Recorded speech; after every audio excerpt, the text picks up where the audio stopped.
Selamat pagi, selamat sore saudara-saudara. Pada kesempatan ini Ibu mau menjelaskan tentang lanjutan dari materi sebelum MIT. Kita masuk pada bab 6, yaitu sistem kompensasi perusahaan global. Materi ini memang relatif berat, oleh karena itu Ibu upayakan untuk memberikan kepada saudara penjelasan sehingga saudara lebih memahami. Di samping modul yang sudah saudara peroleh, Ibu juga sertakan PPT yang akan memperjelas materi ini. Dan tentu saja materi ini menjadi bagian dari ujian akhir semester. Kita mulai ya. Jadi, sistem kompensasi perusahaan global itu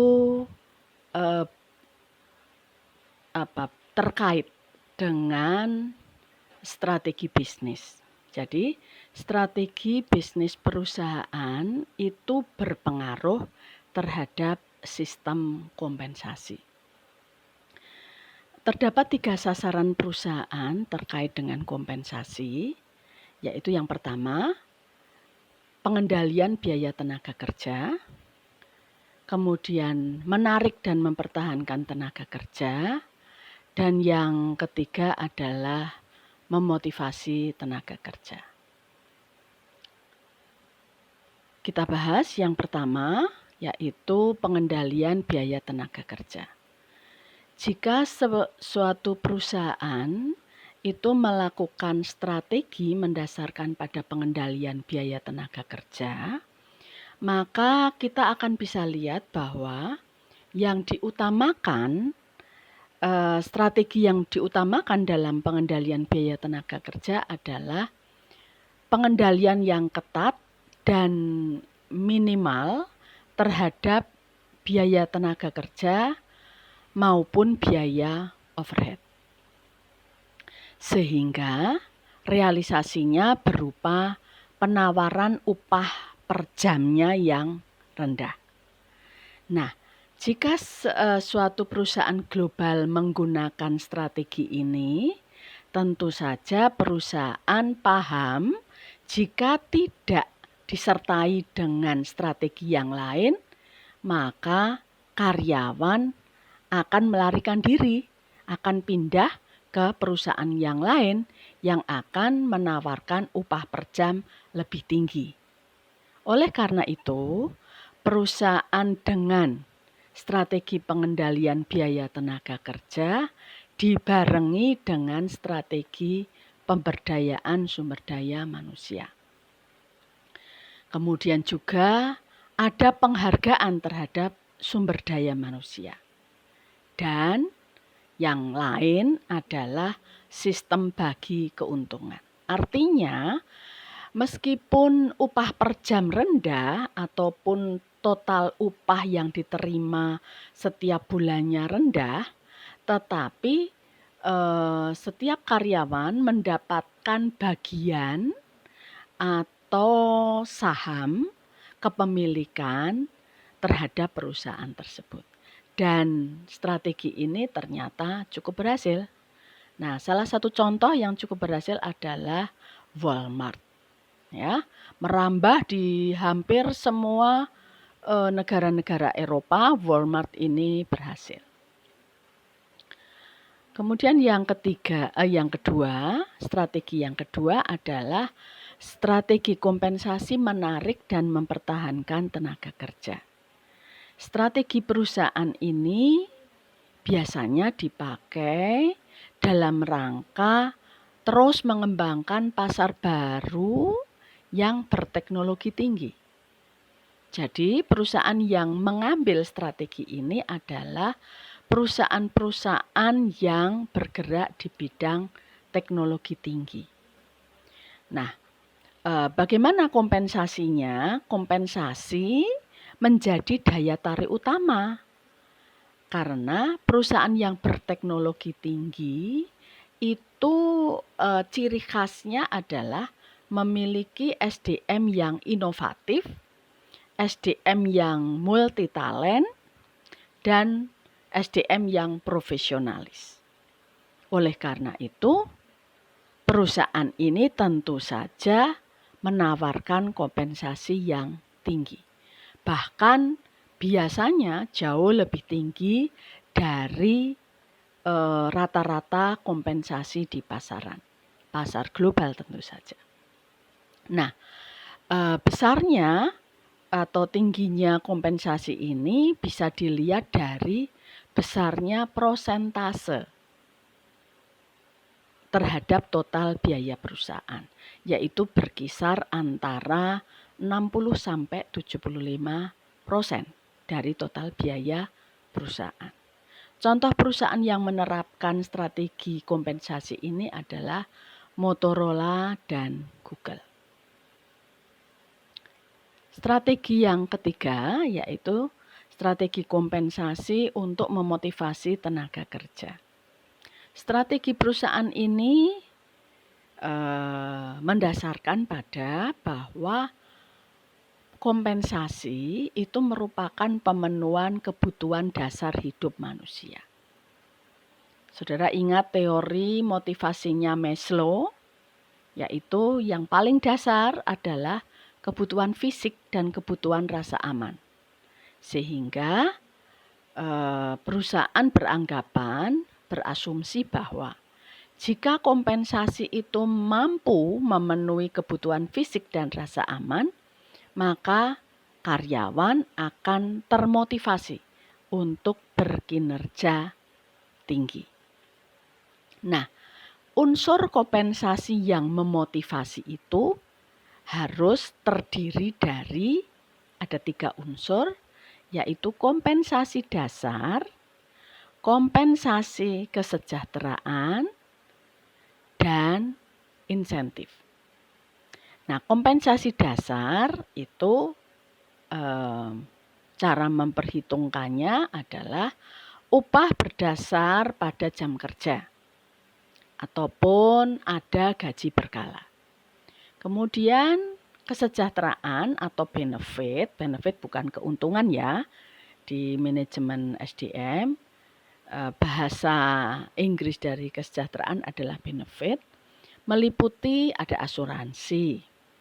Apakah itu asuransi kesehatan, asuransi tenaga kerja, ataupun asuransi jiwa. Ya. Kemudian meliputi juga karyawan mendapatkan gaji saat cuti atau libur. Di negara-negara maju ataupun perusahaan-perusahaan global, karyawan itu bahkan mendapatkan tunjangan holiday. Wah, luar biasa kan? Jadi udah liburnya bisa sampai 2 bulan dalam 1 tahun. Dan pada saat mereka mengambil cuti itu, mereka mendapatkan gaji full, tetap mendapatkan gaji dan tunjangan holiday. Kemudian yang lain adalah rencana pensiun. Jadi pensiun itu direncanakan oleh perusahaan, karyawan mendapatkan tunjangan yang cukup baik, pesangon yang cukup baik, bahkan kemudian diberikan bekal keterampilan. Kemudian unsur yang ketiga adalah insentif.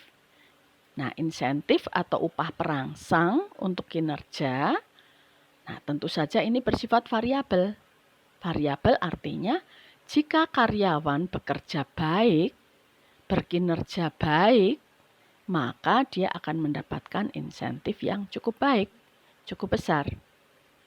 Kemudian jika karyawan berkinerja kurang baik, ya tentu saja insentifnya tidak cukup besar.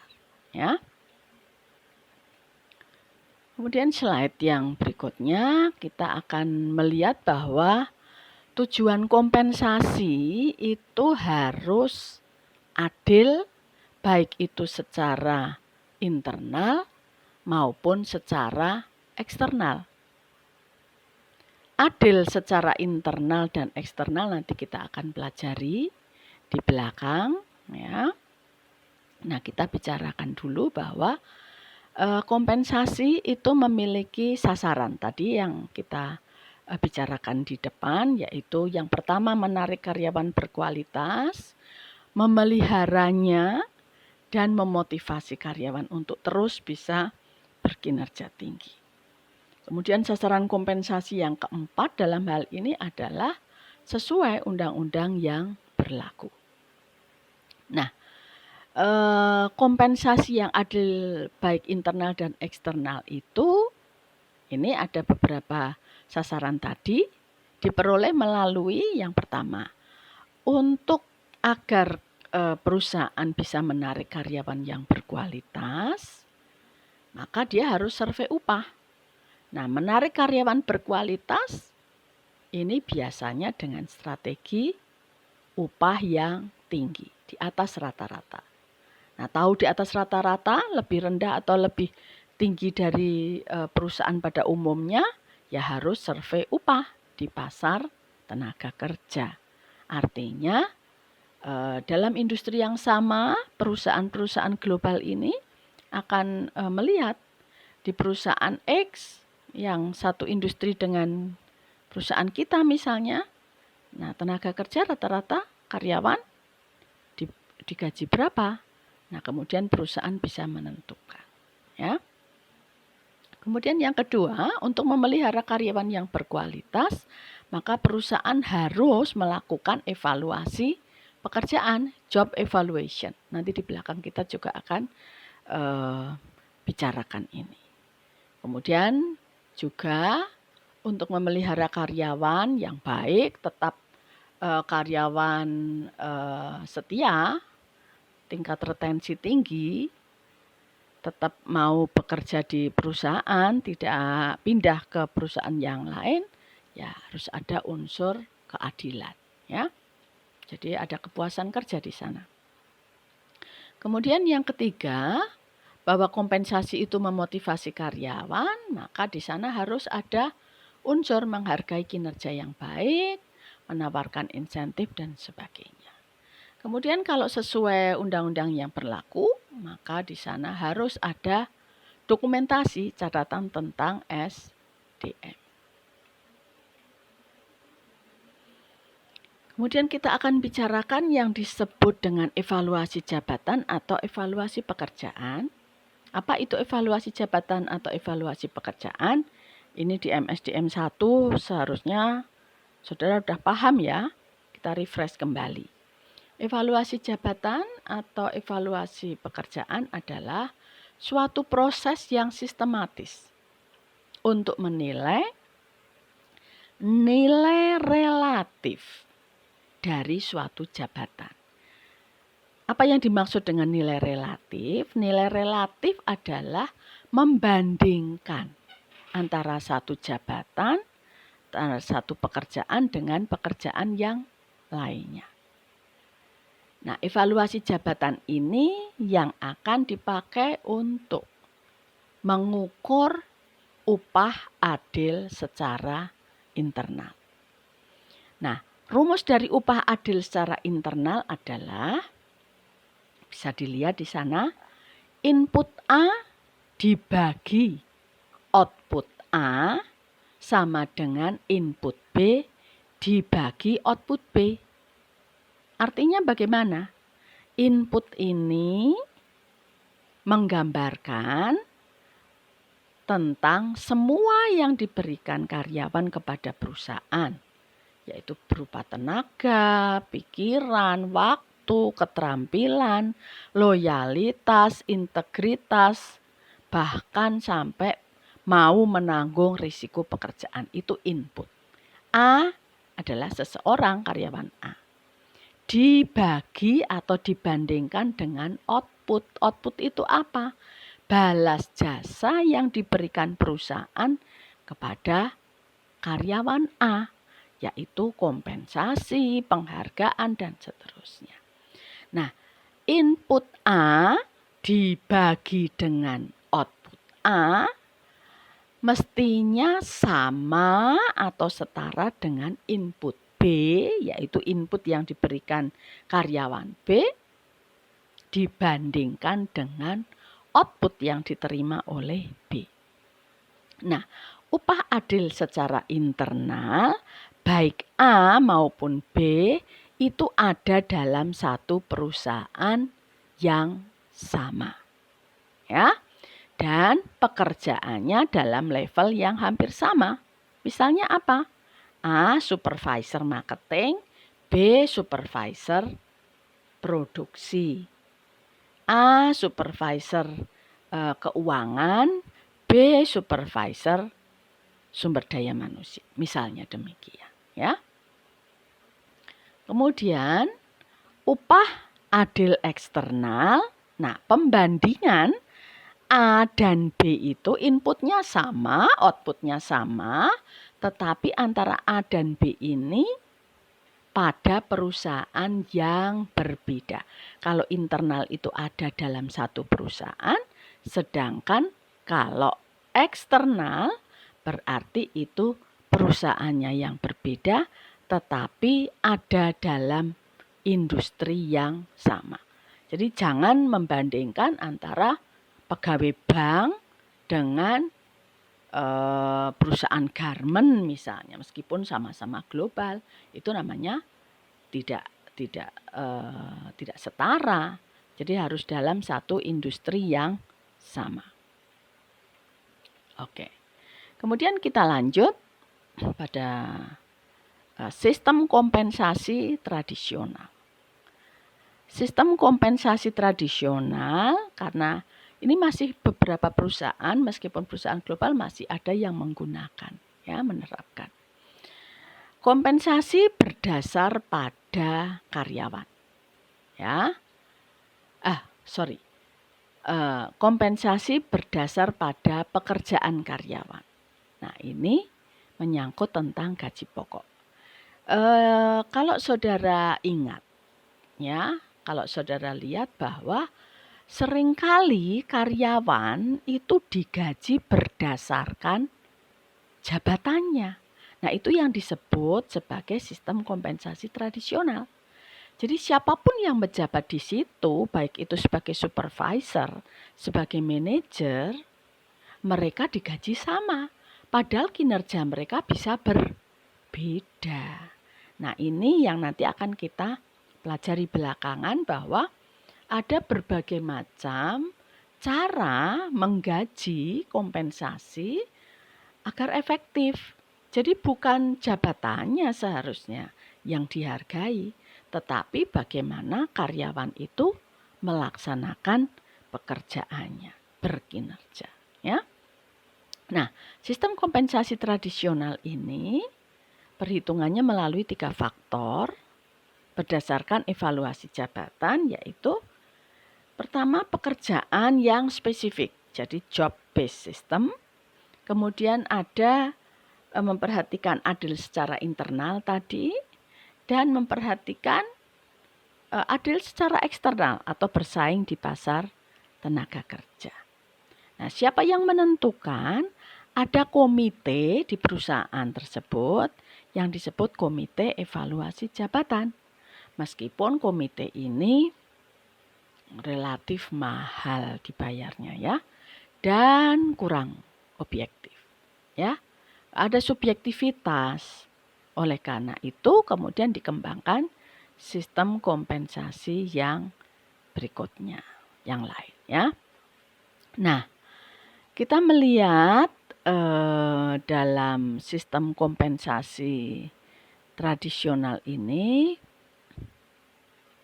perusahaan membagi kompensasi berdasar pada upah per jam. Coba kita lihat, ya, tabel 12.2 di halaman 319.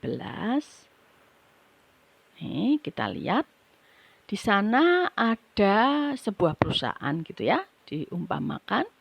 Perusahaan itu memiliki sistem kompensasi. Mereka membagi kompensasi di perusahaan dari grade yang pertama sampai dengan grade yang ke-9.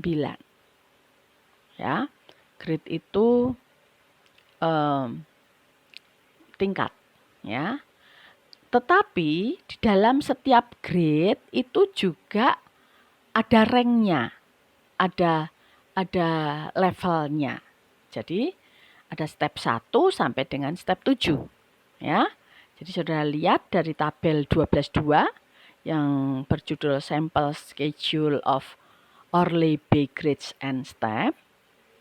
Jadi perusahaan itu memiliki 9 grade, 9 tingkat, tetapi dalam setiap tingkatannya ada 7 step, 7 level. Ya.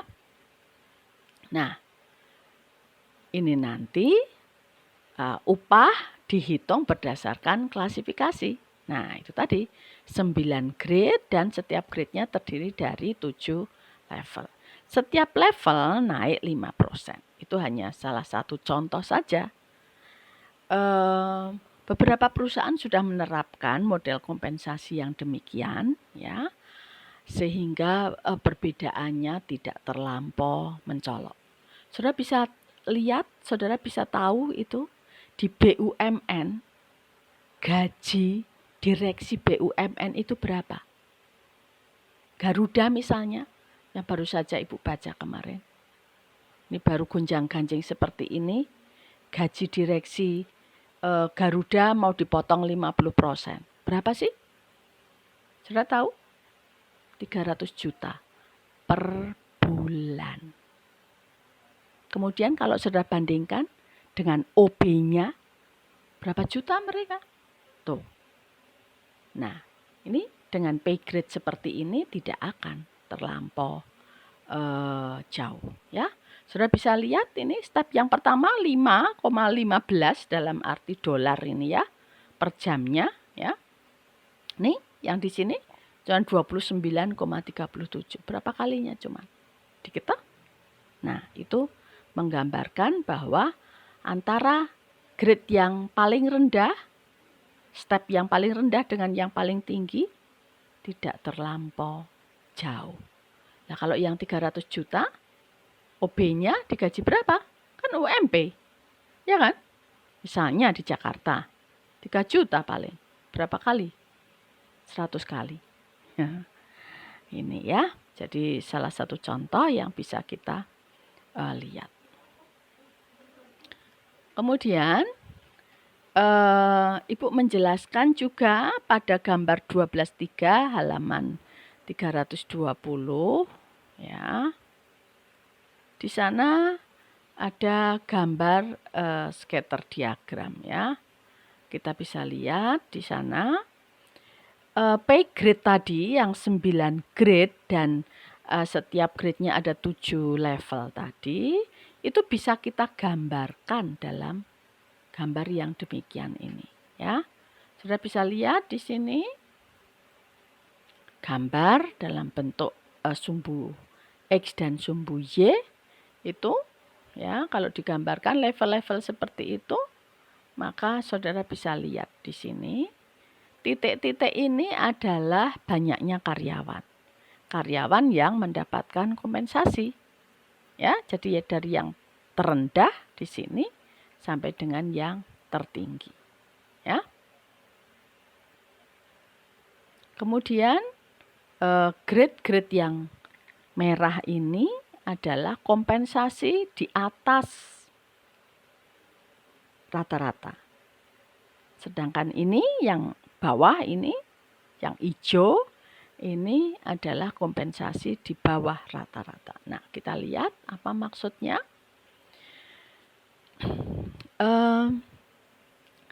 Di lingkaran merah itu ada 7 titik, yaitu menggambarkan 7 orang ya pada sistem grade upah seperti itu.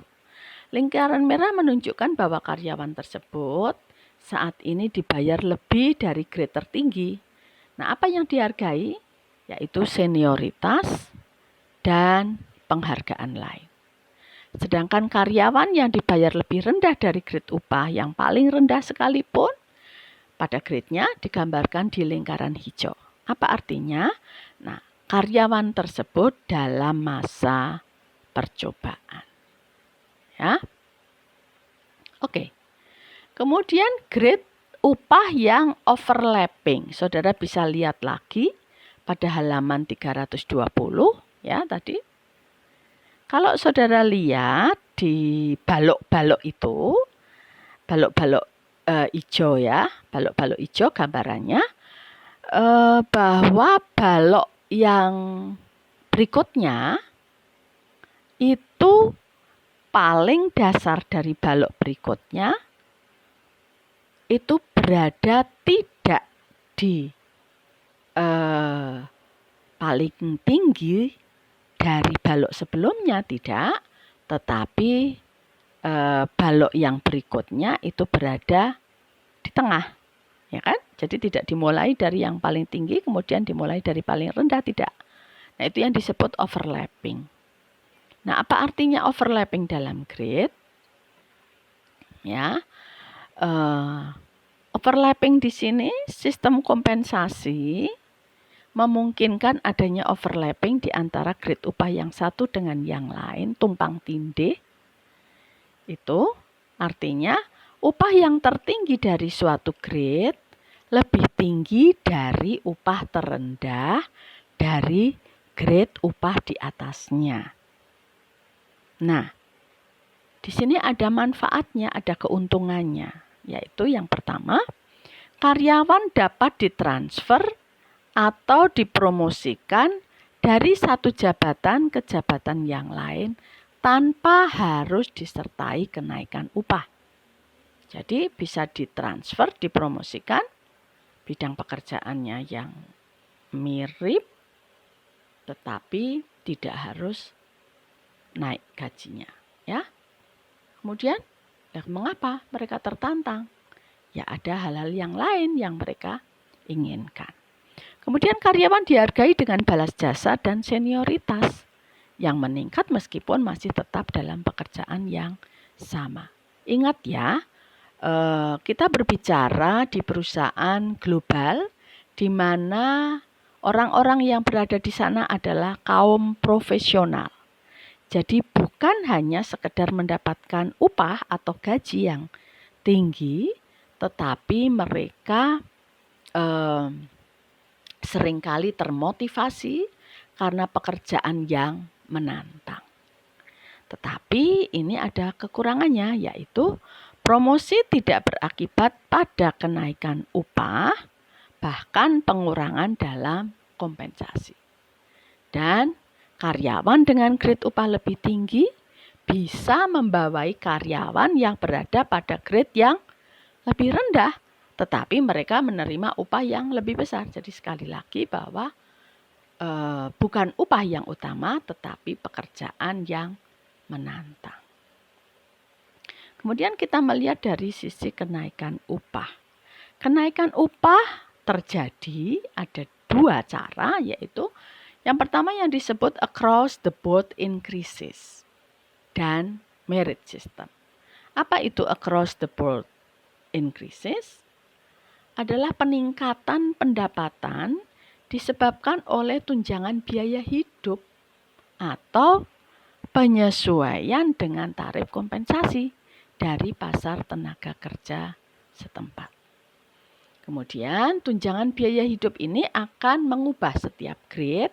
Tadi ada grade-nya, kalau ada tunjangan biaya hidup tentu saja tahapannya menjadi berubah. Karena apa? Dinaikkan tadi dalam bentuk persentase toh. Naikkan 5% ya semua harus naik. Bisa dilihat dari tabel 12.2, jumlah upah masing-masing berubah tetapi grade dan tahapannya tetap kalau memang mereka naiknya sama. Ya. Dalam gambar 12.3, grade kompensasi secara keseluruhan akan semakin condong dengan grade yang lebih luas. Grade upah bagi karyawan yang profesional dan berpengalaman lebih besar daripada karyawan yang memiliki grade lebih rendah. Ya iya tentu saja. Ya. Kemudian yang kedua kenaikan upah karena merit, yaitu upah yang dikaitkan dengan kinerja karyawan untuk memotivasi kerja karyawan. Sistem upah merit ini memiliki 3 asumsi. Nah, ini yang harus dipenuhi. Syaratnya apa? Karyawan yang berbeda kinerja dapat diukur secara akurat. Ya, jadi jangan sembarangan menggunakan merit system kalau tidak dapat mengukur kinerja secara realistis. Dampaknya ya kepuasan kerja, merasa diperlakukan tidak adil, dampaknya demotivasi. Kalau karyawan demotivasi, kinerjanya amburadul, ya. Karyawan dapat menerima efektif perbedaan upah. Nah, ini yang paling penting. Karyawan bisa nggak menerima bahwa oh ya si A kinerjanya jauh lebih tinggi dari aku, lebih bagus, ya layaklah kalau mendapatkan kenaikan upah dibandingkan saya misalnya. Jadi ini dari karyawan sendiri bisa menerima. Kemudian individu akan mengembangkan kinerjanya untuk memperoleh kenaikan merit. Ya. Nah, kritik terhadap merit hanya ada hubungan kecil ternyata antara penilaian kinerja, kenaikan upah, dan karyawan yang cepat memahami. Ini seringkali terjadi masalah. Bias yang dilakukan supervisor. Supervisor juga manusia, sehingga subjektivitas sangat tinggi. Ini saudara pelajari kemarin toh dalam penilaian kinerja. Jadi subjektivitas, like and dislike itu sedikit banyak berpengaruh. Nah, ini yang berbahaya, ya. Kemudian karyawan tidak dapat menerima bahwa kenaikan merit dikaitkan dengan kinerja. Nah, itu, ya. Kemudian sistem upah mendasarkan pada person atau person based system tadi yang saya katakan. Jadi yang dinilai itu siapa toh? Orangnya. Yang dinilai itu apa toh? Orangnya atau pekerjaannya. Nah, mestinya yang dinilai pekerjaannya dong. Gitu kan? Bukan. Yang dinilai harus orangnya. Artinya yang berkinerja baik ya harusnya akan mendapatkan hasil yang lebih baik. Upah yang lebih tinggi. Nah, kemudian mendasarkan pada person itu mengizinkan karyawan meningkatkan upah dengan melakukan kegiatan tambahan. Nah, ini jadi karyawan-karyawan yang kreatif ya memiliki pekerjaan yang lebih ya dihargai dong lebih. Itu maksudnya ya. Kemudian sistem kompensasi mendasarkan pada keterampilan atau skill based pay. Nah, di sini yang utama adalah jika karyawan itu memiliki pengetahuan, keterampilan, dan itu bukan hanya pengetahuan lebih, tetapi dalam pekerjaan pun dia merantasi. Jadi pengetahuan yang diaplikasikan dalam pekerjaannya. Nah, ini dalam bab 1, saudara ingat. Apa itu namanya? Namanya apa? Modal intelektual. Ya, yang disebut intellectual capital. Nah, ini sangat inovatif dan meningkatkan fleksibilitas tenaga kerja. Kemudian penghargaan terhadap karyawan berdasarkan jumlah, tipe, dan kedalaman keterampilan yang dimiliki. Biasanya sistem kompensasi skill based pay ini berkaitan dengan sistem rotasi pekerjaan. Mengapa? Saudara masih ingat bahwa rotasi pekerjaan adalah bagian dari training. Ya. Jadi training yang sangat efektif dan ini yang diterapkan di perusahaan-perusahaan Jepang. Itu bahkan justru menggunakan rotasi pekerjaan. Ya. Nah, pekerjaan secara tradisional mendefinisikan pekerjaan menjadi lebih sempit, sedangkan pekerjaan modern itu skopnya menjadi lebih luas. Butuh beberapa keterampilan yang lebih luas juga. Ya. Nah, skill based pay sangat berbeda dengan strategi kompensasi tradisional. Di sana sistem diciptakan untuk karyawan yang melakukan training dan membantu mereka mengembangkan skill yang dibutuhkan. Jadi benar-benar training itu bukan hanya sekedar sertifikat, nggak ada gunanya. Jadi kalau kita SDM Indonesia masih lebih mengutamakan ijazah, sertifikat. bukan kemampuan, ya kita akan ketinggalan jauh, ya. Nah, sertifikasi di sini artinya benar-benar bisa mempertanggungjawabkan. Ada sertifikat itu betul-betul menggambarkan skill yang dimiliki, ya. Dan setiap kali diuji kembali, maka suatu saat bisa dicabut. Makanya disebut desertification. Itu sertifikat yang dicabut karena keterampilannya tidak lagi update. Apa tujuan dari skill based pay? Yaitu mendapatkan karyawan yang generalis. Ya. Nah, kemudian yang berikutnya adalah incentive based system. Terdapat hubungan langsung antara kinerja dan balas jasa yang diterima oleh karyawan. Kesempatan peroleh tambahan kompensasi jika produktivitas mereka melebihi dari standar yang ditetapkan. Nah, upah insentif antara lain piece rate system, standard or plan, commission, saudara bisa pelajari belakangan ya, di sana saudara pelajari sendiri. Kemudian yang terakhir yaitu team based system, team based incentive system, yaitu sistem insentif mendasarkan pada teamwork tim. Jadi ini adalah insentif bukan mendasarkan pada individual kinerja karyawan, tetapi atas dasar tim. Ada beberapa pekerjaan yang tidak bisa dikerjakan sendiri, tetapi teamwork. Jadi bagaimana dong memberikan insentif? Nah, ini ada caranya ya. Insentif bagi tim berbeda dengan insentif tradisional.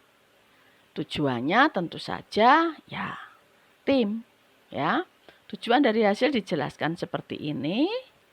Maka bagaimana caranya? Enggak berbeda jauh antara satu anggota dengan anggota yang lain. Tetapi tetap harus ada perbedaannya. Nah, anggota tim harusnya kurang dari 10 orang.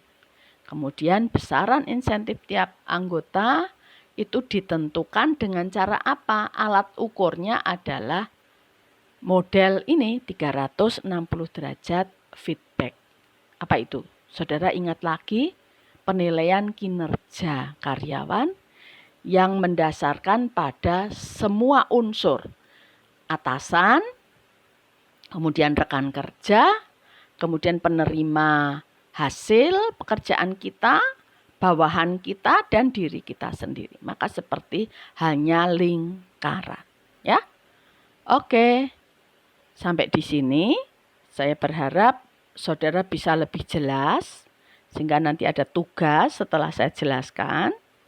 Ya, yang kurang jelas, boleh tanya lewat WA.